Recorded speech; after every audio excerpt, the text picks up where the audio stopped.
when you start a business, one of the more challenging tasks, although it seems quite simple, is finding a good name. I started a perfume brand on my own.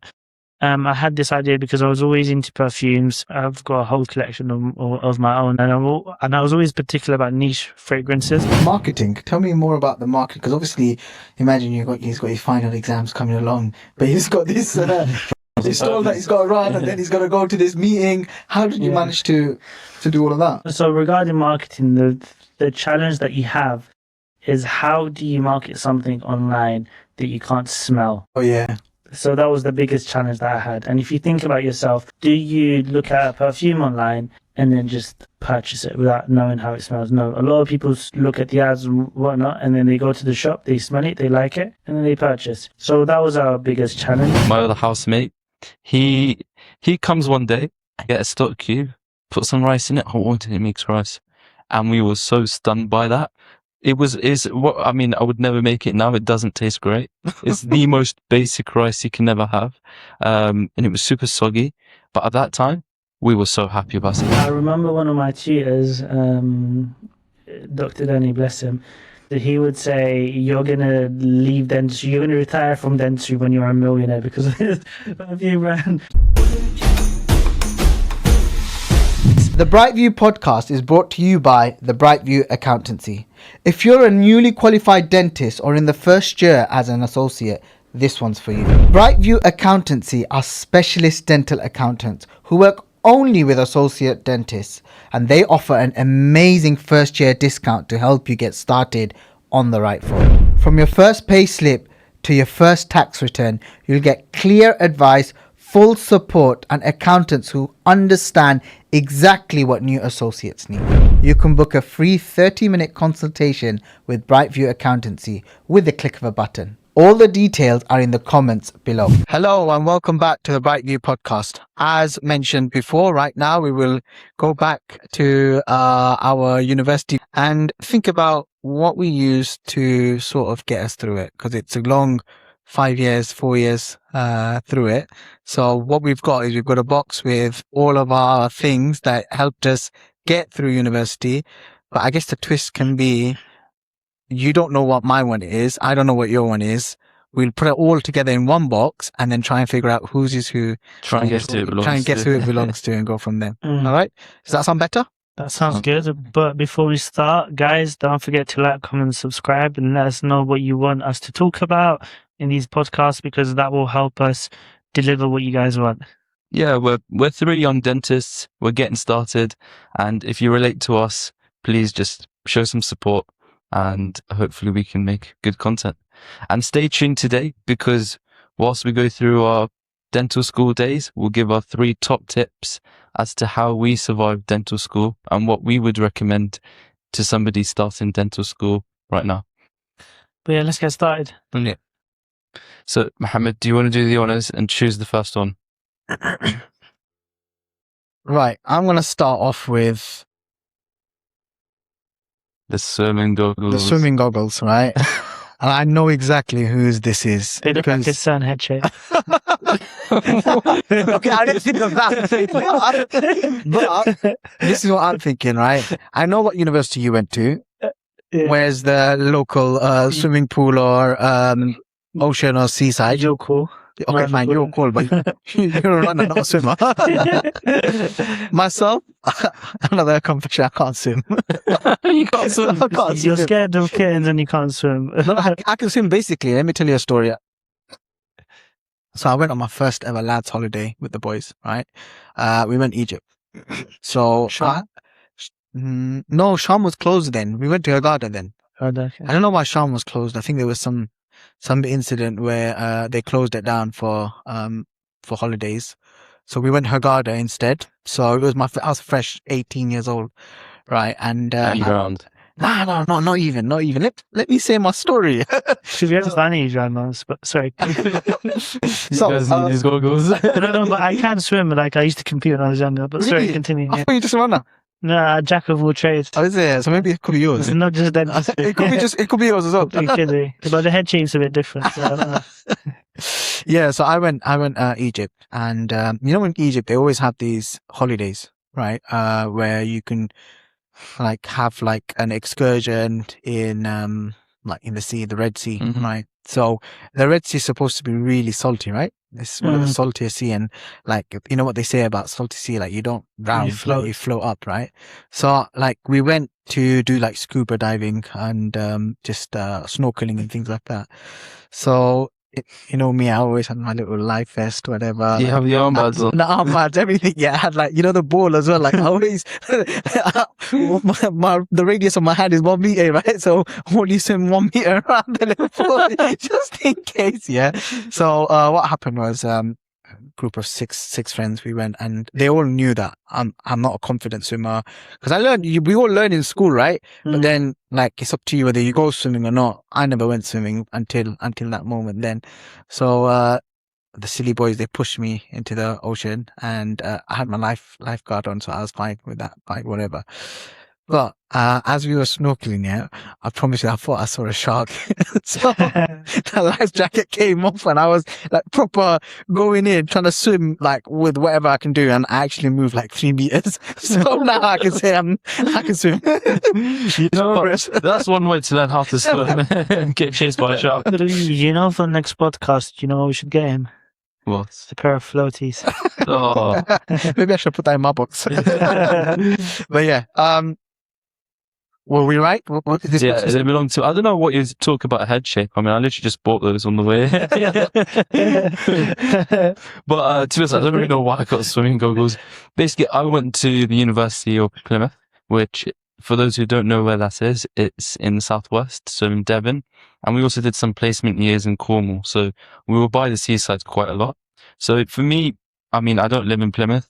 I moved out there, away from family, and I kind of got into the whole swimming thing. We would go to the ocean every day, go for a swim. It was freezing cold, especially in the winter. Kind of just jump in before uni. So that was a new thing that I kind of discovered when I was in dental school. So I didn't actually wear swimming goggles whilst I was in the ocean. I'm pretty cool. You know. I've got a better question for you since you're cool. Did you wear Speedos? I wear Speedos. And the swimming cap. The swimming cap. Just yeah. I just went in with pure vibes, to be honest. Unlike some people in this room, I was able to swim. No, I can swim now, 3 meters. You can swim if there's a shark. Yeah, only if there's a shark. So if there's a dog, you can run. If there's a shark, you can swim. 100%. I need a stimulus. If for there's a response. bird, you can fly from it. Yeah. But yeah, that was yeah, I didn't actually wear the swimming goggles, but I couldn't really put the ocean in the box. So went to Plymouth and kind of discovered a new hobby, and we did loads of things. Got into surfing, was never really good at it. I've never caught a wave. Did a bit of canoeing. But the main thing was just this whole thing of in the morning, even in around March time when the water was freezing cold, we just drove to the local coast and have a quick swim, and then you're pretty buzzed for uni after that. And I don't know, those feelings just came out a lot better. Nice. That's good. I guess when you do think about it, in university, you do need like something outside of studying, isn't it? Because obviously we know studying 5 years dentistry is not easy. It's really, really No. stressful. And I guess it's quite a good way to do something completely different. Like it's quite an extreme thing to do, right? Like surfing and stuff like that. would you Yeah. say? Yeah, it is. And I think for me is, and you guys all share the same experience, is we moved out for university. And did you move out for No, I was. Oh, see, so okay, so you fair can lucky. give your experience on that one. Yeah, Yeah. is I didn't really want to move out. I really wanted to go to London uni, but as fate had it, I went to Plymouth, which was quite far. And I have a lot of people now who are starting dental school and are kind of saying, "Oh, I don't really want to go to this city. I'm just gonna have to firm it for 5 years." Yeah, to be honest, I only think there's one good uni in London. So Which one is that? you can figure that one out. Comment down below which one's the best university in London. You know, I always say, I feel like, because you mentioned about when in dental school, how, you know, it's important to do these things. I feel like dentistry and being in dental school is a niche. You know, when you're in secondary school and in sixth form, you find yourself being the one that's studying a lot, focused, revising, whereas all your peers are not really doing that as much. But now, and that's what's encouraged for you to just sit down and study. But then once you go into dental school, you're with a group of people that all do the exact same thing. So now the idea is that you need to do things beyond that to be able to de-stress, because it's almost like you're in a constant environment of just studying. So it's just an interesting point that you mentioned. Yeah, no, I agree. You find new things. I mean, we all know people that we started in dental school with who've had a complete career change, who've gone down different paths. I know people who've gone down the route of being content creators, investors. They may have still graduated as a dentist, but they've taken different paths. I know one guy who's gone into law as a dentist. I think you kind of find out your niche or what you enjoy in life, doing that 5 years of dental school. And of course, we'll all be great dentists, but you find new things. Well, it's interesting you mentioned about investment and things like that. I remember before dental school, I worked as an underwriter. So an underwriter is someone who writes risks for insurance. Like, I worked in environmental risks like earthquakes and things like that. And one of the companies we worked with, the guy that founded the company was studying dentistry. Oh, wow. And then he dropped out. He was like, this isn't what I really want to do. And then he founded his own underwriting company. And now that's worth millions and millions. So yeah, it's just that's a pretty cool job to have whilst you're in dental school. He left dental school. No, for you as well. Oh, for me. No. This was in my gap year before dentistry. Nice. I mean, the max I did was Amazon delivery driving. I think I mentioned it last time where initially I applied in the last podcast where I spoke about how I wanted to do medicine. And then I kind of had this moment of, I don't know what I want to do. And I've explored different careers before getting into dentistry. Shall we move on to the next part? Shall we have Dr. Hussein now having a look at the box and picking out something? Okay, so I'll just pick any out. Well, I guess I'm not going to pick the swimming goggles out. We've already done that. Yeah, that one. He wants to talk about his speeders. How do they match my head shape? That's what I don't understand. Try them on and then it'll be self-explanatory. I think these are for children, by the way. They're just a bit cheaper. Okay. Well, this is appealing to me. So we've got some perfume. Rest of them. Well, I'm going to guess it's yours then. Kidding around these. Yeah, Mohammed. Yeah, I'm good at perfumes. He's into perfume. I'm into my perfumes. Well, I think just knowing Marwan well enough, this Marwan. This is not going to work. You know exactly. Right. Tell us the story. So I'll tell you the story. So this perfume is called The Hub. So I started I've started a perfume brand when I was in university. A perfume brand, yeah? No. Selling off plaque and bacteria. We got sanitation as well. Zoe perfume. So yeah, during dental school, during COVID, I started a perfume brand on my own. I had this idea because I was always into perfumes. I've got a whole collection of my own, and I was always particular about niche fragrances. And I thought, if this is something that I love, why not make something of my own? And it wasn't like a business idea or anything like that, where I started making perfumes for myself. But eventually, as time went on and a lot of people complimented what I made, I thought I can make this into a brand. So I made a perfume brand called Marate. We've got a whole line of different perfumes. This is one of them. This is the bestseller. And this is actually what I personally wear. So if you want to smell like the founder, you wear The Hub. It's actually really banging. Yeah, I really like it. Marie, okay, that's the name, right? Yeah, Marie. right, yeah. Tell us where that name came from. So I feel like when you start a business, one of the more challenging tasks, although it seems quite simple, is finding a good name. And if I told you some of the names that I had, you'd probably laugh at me. But Marate is basically my name. So my name is Marwan It Hussein. So it's kind of like a play of my first and my last name, Marate. It sounds very luxurious, doesn't it? It does. It sounds like, Yeah. I'll be honest, I didn't even realise. I thought that was just a shop bought perfume from Selfridges or Harrods. It sounds really fancy. Did you see the packaging? Yeah. Tell us about the packaging.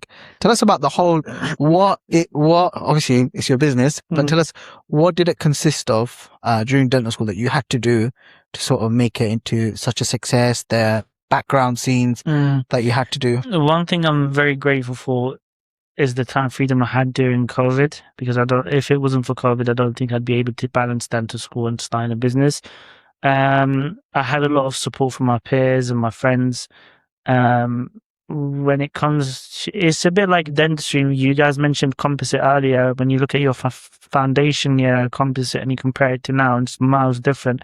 It's the same with building a brand or building a product.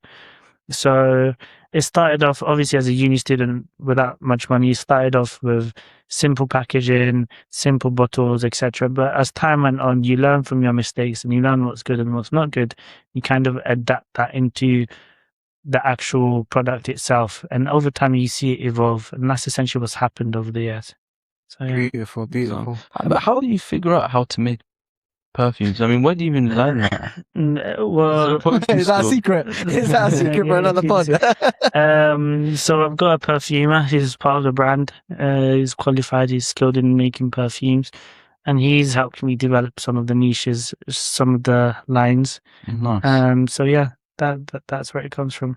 Beautiful. It's got a bit of an Arab twist to it. Yeah, it's got a bit of musk in the scent. It's got amber, Sweet bergamot. smelling as well. It's very subtle. It's not overpowering, but it's welcoming to the nose. Yeah. And if any of the viewers want access to that, what's the best way to reach you? Well, there's the Instagram, which is Merit Official, or they can go straight to the website www.merit.co.uk. That's MERAIT. And yeah, they can just place an order for themselves. Fabulous. And marketing. Tell me more about the market, because obviously, imagine he's got his final exams coming along, but he's got this this stall that he's got to run, and then he's got to go to this meeting. How did you manage to do all of that?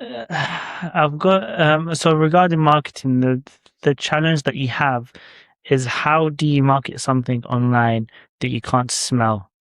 Oh yeah. So that was the biggest challenge that I had. And if you think about yourself, do you look at a perfume online and then just purchase it without knowing how it smells? No. A lot of people look at the ads and whatnot, and then they go to the shop, they smell it, they like it, and then they purchase. So that was our biggest challenge. So a lot of the time we've done in-person marketing, whether it's events and things like that. We've complemented obviously with online marketing, using influencers, running ads, things like that. The other approach that we had as well, because I think price point wise, there's like a soft spot where people blindly buy. So we try to create like sample sets and gifting packages and things like this, something where people buy because of the appearance of things rather than the scent, because you don't know how things smell like. And we try to keep it as safe as possible by offering 3 perfumes or sometimes 6 perfumes, so that if you don't like one, you probably like another one, sort of thing. Yeah. I guess it kind of set you up for dentistry, because marketing is massive in dentistry right now. I feel like now it's, especially if you're going down the aesthetic route in dentistry, you kind of need to be on the marketing scene. I remember one of my tutors, Dr. Danny, bless him, he would say, you're going to leave dentistry, you're going to retire from dentistry when you're a millionaire because of this perfume brand in uni. So, yeah, I did get a lot of support from my tutors. Dr. Denny, who's my yes. Oh, no way. You need dentistry. He kept saying, Marwan, you're going to go really fast. I really appreciate all his support, to be honest. He was very motivational. And that's it, really. I guess a good team around you is very, very important for anything that we do, isn't it? But yeah. Should we move to the next box? Let's do it. Let me give you that. Thank you so much. Right, so... Oh, and everyone's going to know the next one's going to be mean. Well, you never know. Oh, wait, we've got 2 of each. Oh, yeah. We do have 2 of each. I bet you picked that because Right, so we've got this food tablet flavouring thing. Is it spicy? Do you not know what that is? I don't know what you call it, but... Is it spicy? It's called What's- Maggie. No, it's It's a not stock spicy. cube. Okay. Stock cube, there we If it's go. not spicy, then we know whose it is. There we go. It's a stock cube. I'm surprised you guys don't know what a stock cube is. Here's the thing. I didn't move out. I had mum to cook for me. I had all those privileges. You guys didn't, so I wouldn't know what stock cube Yeah, is. I know what stock cube is because I moved out. Right, so tell me more about the stock cube. Is it yours? Is it yours? It is mine. There we go. Well, I moved out, and the trouble is, I didn't know how to cook. And that was quite interesting.